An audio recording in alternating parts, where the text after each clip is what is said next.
Halo, selamat malam teman-teman. Apa kabar?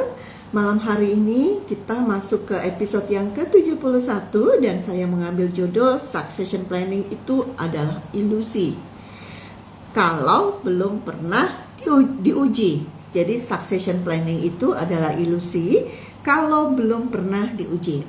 Nah, kenapa saya mengambil judul ini? Karena saya kan sering ya melakukan assessment center kepada perusahaan-perusahaan, kepada klien-klien dalam proses assessment center itu untuk keperluan promosi atau untuk keperluan proses rekrutmen gitu ya. Dan sering sekali kalau seandainya untuk keperluan promosi itu dalam tanda kutip user akan mengatakan dia ready gitu kan, padahal bisa jadi juga belum ready. Nah, saya sendiri pada saat muda pernah kerja di organisasi juga disampaikan demikian gitu ya. Salah satu manajer mengatakan bahwa kalau saya pergi dari organisasi ini, maka salah satu supervisor saya yaitu si A akan siap untuk menggantikan saya. Padahal faktanya sama sekali belum siap. Jadi, malam hari ini saya akan mengupas terkait dengan succession planning gitu ya. Baik. Oke. Seperti biasa, saya mau melihat bahwa di fenomena yang banyak terjadi di organisasi, itu apalagi untuk korporasi yang besar ya, menengah ke atas itu biasanya mereka sudah punya yang namanya talent pool, sudah punya yang namanya successor, sudah punya pula yang namanya program development dan IDP atau individual development program untuk para talent-talent yang akan menduduki posisi yang lebih tinggi. Di atas kertas itu semua siap gitu ya. Tetapi faktanya, faktanya kalau ada pemangku jabatan di jabatan yang kunci gitu ya, key position, mendadak harus resign, yang terjadi adalah keputusan operasional menjadi tertunda. Terjadi yang namanya approval bottleneck. Dan tim bingung bagaimana dan siapa untuk pengambilan keputusannya. Akhirnya yang saya temui itu kemudian HR menghubungi kembali orang yang sudah resign itu untuk kemudian dimintai diskusi atau bahkan diminta untuk kembali ke perusahaan gitu kan. Nah, artinya apa? Di atas kertas, succession planning sudah ada dan sudah rapi. Tetapi faktanya itu berbeda. Mari kita lihat kenapa fenomena ini bisa terjadi gitu ya. Kita cek nih ya. Nah, teman-teman, yang pertama adalah kita sering sekali, bentar ya. Apalagi orang HR sering sekali mempersepsikan bahwa succession planning ini adalah kesiapan. Padahal succession planning ini berbeda dengan kesiapan. Sehingga banyak di atas organisasi yang di atas kertas itu suksesornya siapa gitu ya, IDP-nya udah clear dan sebagainya. Tetapi pada saat terjadi orang resign gitu ya, organisasi mengalami kelabakan. Jadi ini adalah persepsi bahwa succession planning itu adalah kesiapan. Bukan, sama sekali bukan gitu ya. Kemudian banyak user atau HR yang mendefinisikan konsep dia sudah siap itu dengan persepsi yang kurang tepat gitu ya. Sering sekali melihat karyawan atau talent yang punya potensi yang sangat bagus, kita terjebak dengan persepsi bahwa dia siap untuk ngelit. Kenapa? Iya, dia pinter banget gitu ya, potensial banget. Padahal memiliki potensi dengan kesiapan itu sudah dua hal yang berbeda. Kalau kita melihat atau mencoba untuk membedah yang kita kenal dengan kesiapan atau readiness para talent ini, kita bisa membagi menjadi 3 layer. Sorry ya, saya itu punya sinus gitu ya, jadi kalau ada debu-debu dikit gitu ya, udah mulai itu pilek-pilek ya. Baik, kembali lagi kepada definisi dari readiness. Kita melihat readiness itu sebetulnya kita bisa bagi menjadi 3 layer. Layer pertama adalah yang kita sebut dengan potensial. Potensial ini adalah mereka yang punya kapasitas tapi belum pernah diuji, gitu ya. Punya kapasitas, kalau kita bilang punya kapasitas itu belum jadi, gitu ya. Jadi kalau misalnya analogi saya, kalau misalnya kue, gitu ya, kapasitas itu adalah kelengkapan ingredients, kelengkapan bahan-bahan untuk membuat kue. Tapi kan belum jadi kue, gitu ya. Kita mau bikin brownies, bahannya apa aja? Oh, bahannya coklat, tepung, gula dan sebagainya. Sudah lengkap ini, gitu ya. Ada orang kita mau untuk mengisi posisi sebagai branch manager, gitu ya. Branch manager itu butuh orang yang seperti apa gitu ya. Udah ada semua ini. Orang ini, suksesor ini sudah memenuhi kualifikasi ini, tetapi belum ready. Untuk menjadi ready, biasanya orang-orang yang potensial ini butuh waktu 2-3 tahun, gitu ya. Jadi kalau kita mau mendevelop mereka, ini adalah bentuk investasi kita. Kemudian orang yang ready soon itu orang yang bisa siap. Layer yang kedua ya. Layer yang kedua ini adalah dia sudah terpapar exposure dengan konteks pada saat unitnya atau pada saat organisasi mengalami permasalahan gitu ya. Dia sudah terpapar gitu ya. Tetapi dia belum settle. Artinya apa? Jam terbangnya ada, tapi kurang banyak. Kalau yang tadi, yang pertama potensial, itu dia belum punya jam terbang. Baru kepada kapasitasnya dia, gitu ya. Kapasitas potensi. Yang kedua, jam terbangnya ada, tetapi dia belum settle, belum banyak jam terbangnya. Maka orang-orang seperti ini akan butuh waktu 1-2 tahun, gitu ya, untuk bisa kita promote. Yang ketiga adalah mereka yang memang sudah ready, gitu kan. Maaf ya, gangguan suara anjing saya. Yang mereka yang sudah ready ini memang sudah jam terbangnya sudah tinggi, gitu ya. Mereka betul-betul sudah ready. Sehingga at any time, kalau atasannya sudah tidak bergabung lagi dengan organisasi atau mutasi atau resign gitu ya, atau terjadi pemutusan hubungan kerja, maka dalam waktu 0 atau keesokan harinya atau paling lama 3 bulan berikutnya, dia sudah ready, sudah siap untuk menggantikan atasannya. Jadi readiness itu berbeda dengan potensi. Readiness itu punya 3 layer, gitu ya. Baik, definisi kalau tadi kita bicara rentang waktu, mari kita bicara yang kita jam terbang. Tadi kan saya menyebut ya, readiness itu bukan hanya rentang waktu, tetapi juga exposure-nya, gitu ya. Dari exposure, gitu ya, orang yang ready itu definisinya adalah orang yang sudah pernah mengambil keputusan bisnis.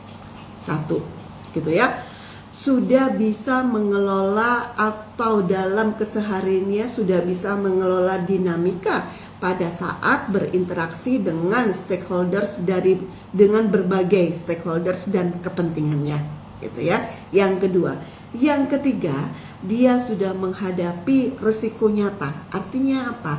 Dia sudah pernah berada di dalam situasi yang menuntut pengambilan keputusan, gitu ya. Nah, ini yang kita sebut dengan mereka yang sudah ready. Hasil riset dari Gartner tahun 2021 itu menunjukkan lebih dari 50% leader, saya ulangi lagi, lebih dari 50% leader yang dipromot oleh organisasi, yang dipromosikan oleh perusahaan, itu mengalami kegagalan dalam waktu 18 bulan pertama atau dalam waktu 1,5 tahun, gitu ya. Jadi lebih dari 50% orang yang dipromot menjadi leader, mereka gagal dalam waktu 1,5 tahun, gitu ya. Karena apa? Yang tadi bisa jadi dia masih potensial, bisa jadi jam terbangnya juga belum cukup tinggi, bisa jadi juga dia belum pernah mengambil keputusan bisnis atau belum pernah mengelola stakeholders dengan segala kompleksitasnya, kompleksitas kebutuhan dan kepentingannya gitu ya. Jadi dia belum pernah terjun ceritanya gitu kan. Itu akibatnya kalau kita kekeh untuk promote, akibatnya lebih dari 50% gagal dalam waktu 18 bulan atau 1,5 tahun. Mari kita lihat. Maxi, diem Maxi. Mama lagi IG live. Maaf ya. Nah, mari kita lihat apa yang menjadi akar masalah. Satu, akar masalahnya adalah tidak adanya knowledge management, tidak adanya yang namanya sistem transfer knowledge. Kalau teman-teman berpikir bahwa knowledge itu bisa di SOP-kan, maka teman-teman hanya memindahkan, hanya mentransfer konten, hanya mentransfer how to. Ya, nah ini yang kita banyak sekali terjadi gitu ya. SOP itu hanya how to, tetapi pada saat misalnya kita menjalankan SOP itu ada yang namanya konteks. Konteks ini yang belum dituangkan. Berpikir bahwa oh iya dia pinter nih soal misalnya soal customer relationship management, wah dia jago banget, suruh aja dia bikin SOP. Kalau kita minta dia membuat SOP, itu artinya kita minta dia menuliskan how to. Sudah benar? Benar, tapi belum tepat. Karena ada yang namanya tacit knowledge. Saya lupa di episode berapa ya, mungkin beberapa episode ke belakang saya sempat membahas mengenai tacit knowledge. Tacit knowledge ini adalah bicara terkait dengan konteks kenapa keputusan itu diambil. Logika berpikir, kondisi saat itu, kompleksitas permasalahan, apa yang menjadi justifikasi itu harusnya dituangkan, ditulis. Ada yang namanya logbook atas keputusan-keputusan penting di organisasi, gitu ya. Kalau kita buatkan logbook pada saat kita di masa depan menghadapi permasalahan yang 11-12 lah, gitu ya, kompleksitasnya dengan pemangku kepentingannya dan sebagainya, maka kita bisa membuka logbook dan memahami logika berpikirnya, bukan hanya how to, tetapi pemahaman terkait dengan konteks terjadinya permasalahan itu, gitu ya. Jadi itu kemudian hasil riset juga mengatakan, hasil riset dari American Productivity Quality Center, sebuah lembaga riset global di bidang knowledge management tahun 2022 itu mengatakan bahwa 80-90% knowledge organisasi itu sifatnya tacit. Melekat di orang. Bukan SOP itu. Gitu ya, melekat di orang. Akibatnya, ketika orang ini nggak ada, organisasi panik. Organisasi kalau diminta untuk mengambil keputusan, untuk mengelola misalnya mengelola stakeholder atau pemangku kepentingan, misalnya pihak pemerintah atau klien atau customer besar gitu ya, itu tidak bisa hanya mengandalkan SOP, tapi kita perlu yang namanya tacit knowledge.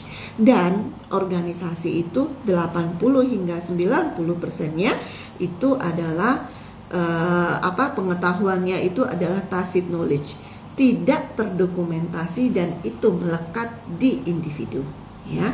Jadi gambarannya seperti itu. Nah, kemudian akar masalah yang kedua adalah sebentar ya. Leader yang tidak membangun suksesor, leader yang tidak membangun pengganti. Di berbagai kesempatan di kelas leadership, saya selalu mengatakan bahwa kalau kita dipromosi, maka tugas pertama kita pada saat kita menduduki kursi yang baru, jabatan yang baru adalah kita menyiapkan pengganti kita untuk duduk di kursi yang kita mungkin baru duduki sepersekian detik. Kita sudah harus mikirin siapa yang harus menduduki kursi ini, gitu ya. Itu kita bicara suksesor, gitu kan. Nah, banyak leader gitu ya, itu kalau di organisasi gitu ya, banyak keputusan-keputusan penting yang kemudian dipegang oleh leader. Tetapi leader enggan untuk berbagi, enggan untuk berbagi konteks.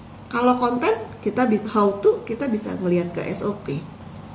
Konteks, ya, tacit knowledge tadi gitu ya. Banyak leader itu menjadi penting gitu ya, sehingga kita organisasi bergantung kepada mereka, kepada orang-orang tertentu karena tacit knowledge-nya dipegang oleh mereka gitu ya. Itu karena keputusan-keputusan strategis diambil sendiri. Dia nggak cerita tuh ke timnya, saya mengambil keputusan ini ya karena kondisinya tuh gini. Jadi nanti kalau teman-teman ngalamin bicara ke timnya, kalau teman-teman mengalami konteks yang gini gitu ya, itu sebaiknya keputusan apa yang perlu diambil. Nah, itu harusnya ada proses development. Itu nggak ada di kelas, itu nggak akan bisa diajarkan oleh trainer manapun, gitu kan? Yang sifatnya konteks. Leader yang bagus tentunya dia akan menstimulasi timnya dengan mengedukasi yang namanya konteks, gitu ya. Ini knowledge management.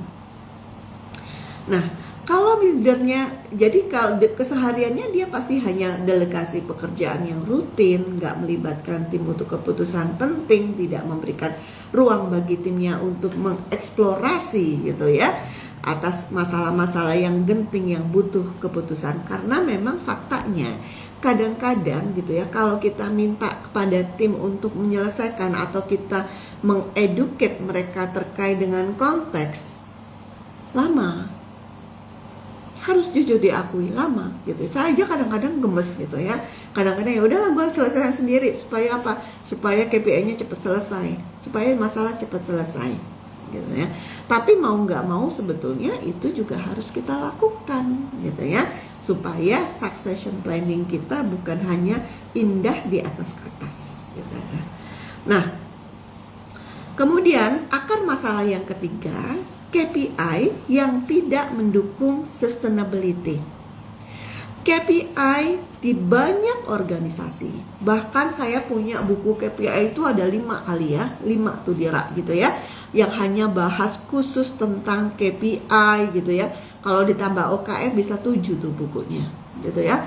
Nah, KPI yang ada itu hanya fokus membahas biasanya adalah revenue, kemudian profit, kemudian angka efisiensi, kemudian target operasional. Valid nggak itu?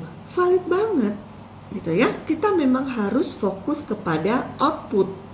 Itu semua kan output yang terukur gitu ya. Tapi sebaiknya kita juga mengukur terkait dengan yang namanya kesiapan organisasi untuk tetap perform, yaitu succession planning gitu ya.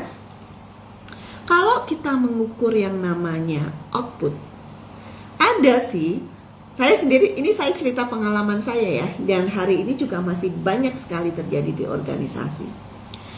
Waktu saya profesional itu misalnya jam mengajar para manajer, jam mengajar para divisi, setahun berapa jam gitu kan. Jam coaching, harus melakukan coaching minimal 2 kali dalam 1 tahun atau mungkin 1 kali dalam 1 bulan. Itu dituangkan menjadi KPI. Pertanyaannya gitu ya, fakta apakah itu efektif? Jawaban saya tidak. Jawaban saya tidak. Saya kalau di IG Live konsisten ya gitu ya. Saya kalau indah-indah di atas kertas itu nggak masuk di saya, karena saya develop sistem human capital itu from zero gitu ya, from zero develop, dan mengalami bagaimana suatu sistem itu terimplementasi di organisasi itu takes time. Mengubah culture segala macam itu takes time. Pada saat itu, dan ini banyak di organisasi, membangun budaya dengan yang menuliskan KPI tadi, gitu kan? Akibatnya yang terjadi, leader absensi nih ya, ceritanya nih ya, absensi training di print gitu ya. Tanda tangan semua. Kalau dulu kan pakai paper ya, gitu ya. Kalau sekarang digital. Semua anak buahnya disuruh tanda tangan seolah-olah dia mengajar sekian jam. Padahal faktanya tidak. Dan itu terjadi di banyak kantor cabang. Kenapa? Jadinya nice to have gitu ya. Nice to have aja gitu kan. Sementara saya belum ke solusi ya. Sementara gitu ya, hasil riset Deloitte gitu ya di Global Human Capital Trends tahun 2023 itu menunjukkan organisasi yang memasukkan talent development ke dalam KPI leadership mereka memiliki kemungkinan lebih tinggi untuk sustain performance dalam jangka panjang. Jadi sebetulnya kalau kita memasukkan sustainability sebagai KPI di dalam konsep leadership kita atau KPI leadership, maka itu lebih menjamin kinerja organisasi dalam jangka panjang. Ya. Oke ya. Yang keempat, akar penyebabnya desain organisasi yang bergantung pada individu. Gitu ya. Kalau misalnya gitu ya, kalau kita mendesain suatu, membuat struktur organisasi gitu ya, ini salah satu contoh. Salah satu klien saya gitu kan, dia memiliki banyak sekali manajer. Satu orang di level chief itu dia punya 7-8 manajer gitu kan. Itu juga menurut saya juga udah kurang efektif gitu ya.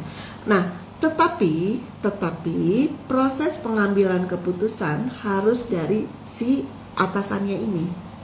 Si manajer tidak diberikan kewenangan. Jadi dikasih title, dikasih role, peran tupoksinya, tugas pokok dan fungsi di dalam job desk-nya, tetapi tidak diberikan kewenangan untuk mengambil keputusan. Keputusan harus dari atasannya. Apa-apa harus dari atasannya. Sehingga Anda kebayang ya, gitu ya. Kalau ibaratnya belakangnya ekornya, kontrolnya dipegang tuh, gitu ya. Ekornya dipegang tapi kepalanya boleh kemana-mana, semua boleh kemana-mana, tapi ekornya dipegang. Sama juga bohong, gitu ya. Sama juga bohong kalau kondisi itu terjadi, gitu ya. Nah, apa akibatnya? Semua akar masalah tadi itu tidak akan berdampak hari ini atau besok bagi organisasi.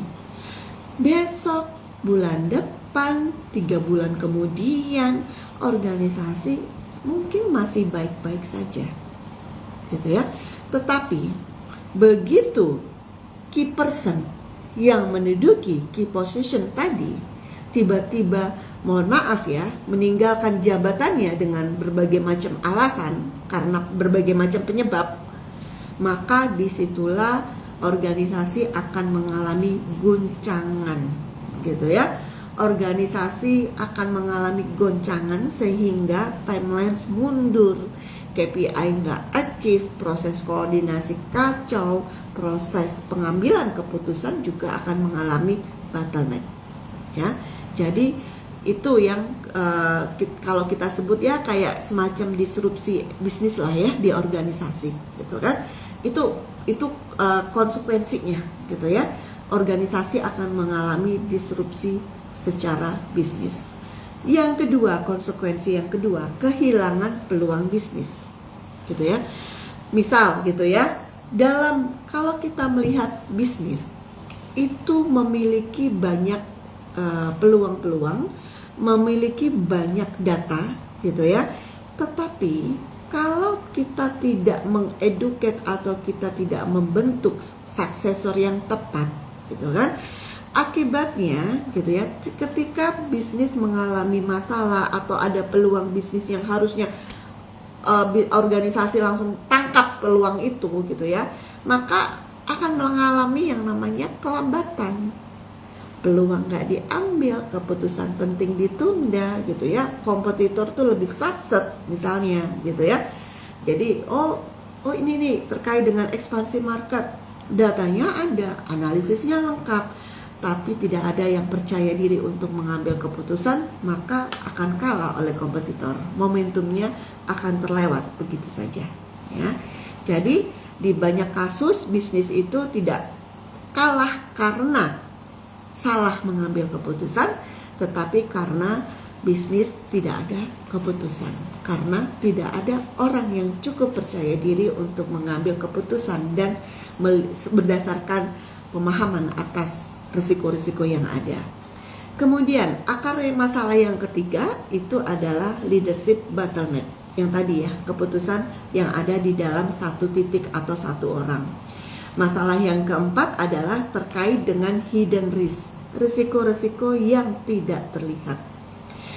Teman-teman, kalau kita membaca buku strategic management gitu ya, kita membaca buku manajemen risiko, membaca itu tahu saja gitu ya.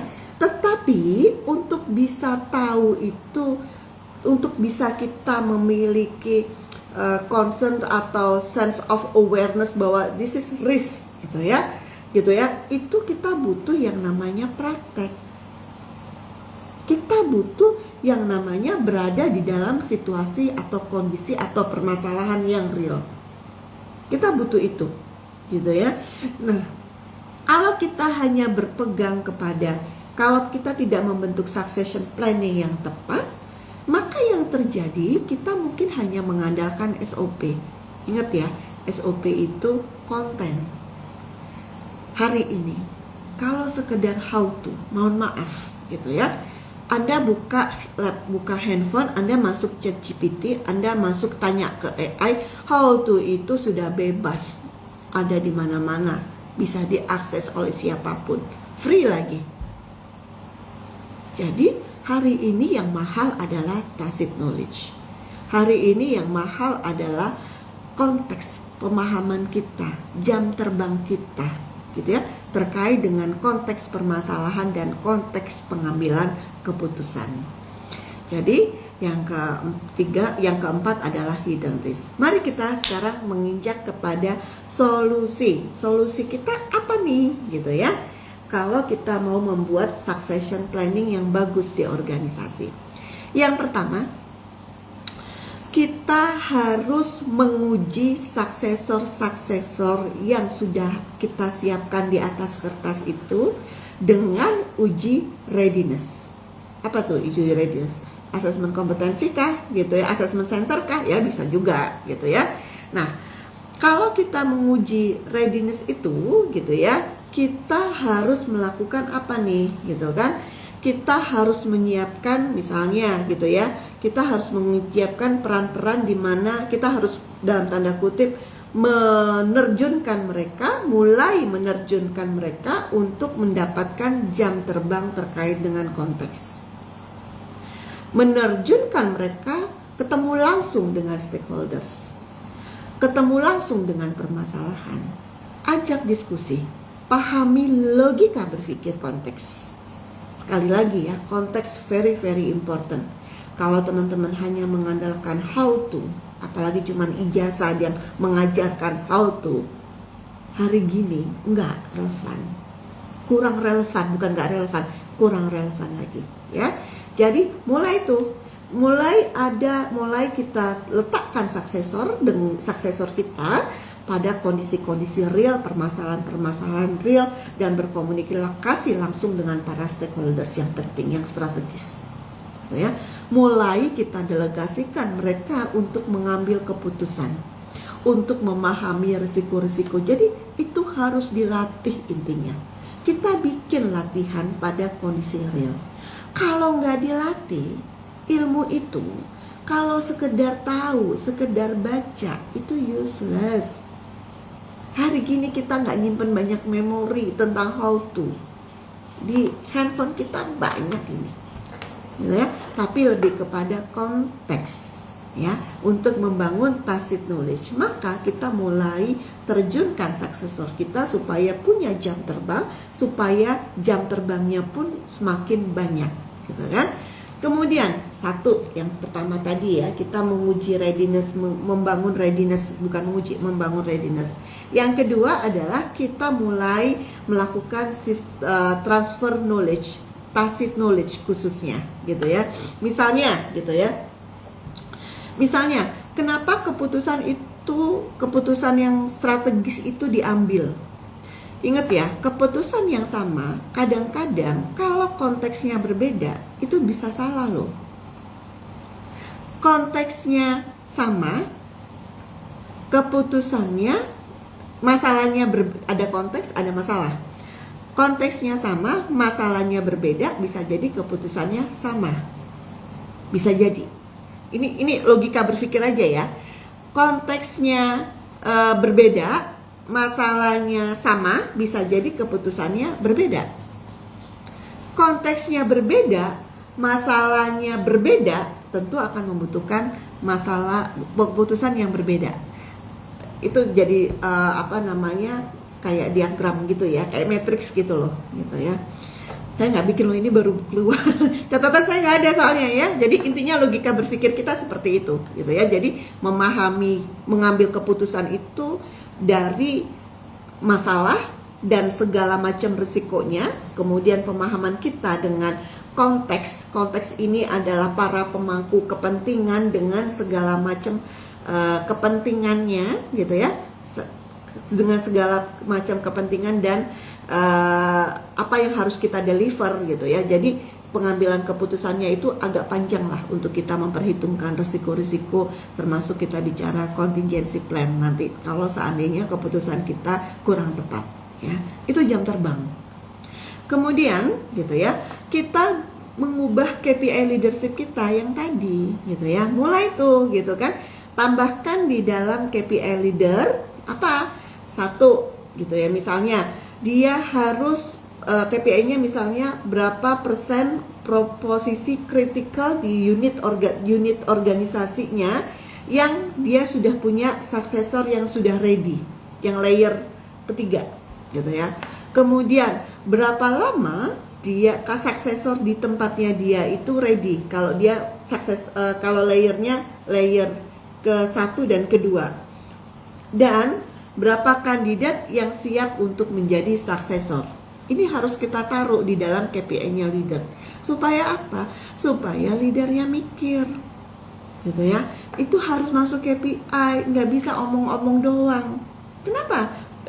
Masuk KPI aja, kalau kita nggak fokus untuk HR-nya nggak mendampingi, itu juga akan kelewatan. Apalagi kalau nggak masuk. Kalau nggak masuk KPI, para leader, ini kita bicara psikologis ya, para leader itu masih banyak yang tidak mau berbagi ilmu. Takut kalau diganti, takut kehilangan jabatan, takut kehilangan kenyamanan, dan segala macam. Ya, jadi kalau leadernya belum mature, dia akan memegangi jabatannya erat-erat, gitu kan? Nah, gambarannya seperti itu. Kemudian yang keempat adalah kita yang terkait dengan keputusan, gitu ya. Bikinlah logbook terkait dengan keputusan-keputusan strategis. Saya pernah menjumpai di assessment center, saya mengetes kandidat, dan kandidat ini ketika saya tanya, kamu sudah bikin SOP belum? Dia nggak ngerti SOP itu apa, nggak ngerti. Benar untuk level manager, saya nggak ngerti Bu, apa itu Bu, gitu ya. Jadi kotak-kotak gitu ya, kalau kita ngelihat ada alur diagram gitu, dia nggak ngerti itu. Terus cara kamu untuk memastikan bahwa kamu dan timmu bisa bekerja bagaimana? Ternyata dia membuat logbook, gitu ya, logbook tentang konteks, tentang decision. Itulah yang dia pahami sebagai SOP. Yang dia buat adalah terkait dengan pemahaman konteks. Dia sudah merapikan konteks, gitu ya, tetapi konten atau SOP-nya atau how to-nya itu sama dia belum dituangkan. Gambarannya seperti itu, teman-teman. Baik, saya coba sekarang 23.6 ya. Kalau udah tua gini lupa. Oh ya, 23.6. Mari kita rangkum gitu ya. Succession planning, saya langsung saja ya, nggak panjang. Succession planning itu akan menjadi ilusi kalau belum kita uji. Oke, saya langsung saja. Akar masalahnya adalah tidak ada sistem transfer knowledge. Bukan SOP, sekali lagi bukan SOP, tetapi transfer tacit knowledge atau transfer konteks gitu ya. Kemudian yang kedua adalah akar masalah yang kedua, leader yang tidak membangun suksesor. Kemudian yang ketiga, succession planning itu hanya ilusi kalau KPI-nya juga tidak mendukung sustainability.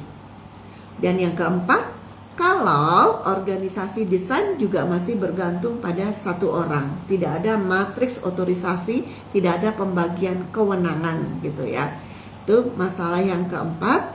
Dan bagaimana solusinya? Jelas ya, solusinya saya nggak, ini konsekuensinya, saya langsung ke solusi. Solusinya adalah mari kita membangun readiness gitu ya. Apa yang harus dilakukan? Terjunkan langsung suksesor pada kondisi real, kasih batas waktu. Kelola risiko, nggak serta-merta kita langsung terjun, percayakan dia, enggak. Tapi kita harus dampingkan, memberikan dia mentor ya, gitu ya. Mentor yang kemudian menjadi teman sistem body system ya, menjadi teman diskusi, teman bertanya bagi si suksesor tadi, supaya terjadi transfer tacit knowledge tadi dari mentor kepada si suksesor. Jadi harus terjun langsung. Kemudian yang kedua adalah bangun knowledge management gitu ya. Bangun knowledge management, mana keputusan-keputusan yang penting dan sebagainya gitu ya. Tacit knowledge tadi gitu ya, itu harus didokumentasikan. Itu harus didokumentasikan menjadi knowledge management. Itu bagian dari knowledge management. Contoh, orang sales, kita ketemu klien A dengan kita ketemu klien B itu pendekatannya bisa berbeda. Banyak praktek di organisasi yang kalau salesnya pindah ke kompetitor, kliennya dibawa. Nah, ini contohnya gitu ya. Jadi itu harus didokumentasikan. Yang ketiga, kita mulai membangun KPI leadership yang berfokus kepada succession planning. Dan yang keempat adalah kita coba untuk yang namanya redesign organisasi gitu ya. Organisasi supaya organisasi tidak bergantung kepada satu sosok saja gitu kan. Baik, jadi kalau kita bicara succession planning, pada akhirnya itu bukan organisasi sudah punya suksesor atau bukan, tetapi apakah suksesor itu benar-benar siap gitu ya. Dan sistem yang kita bangun di organisasi itu adalah sistem yang memungkinkan para suksesor ready pada waktu yang kita sudah set up gitu ya.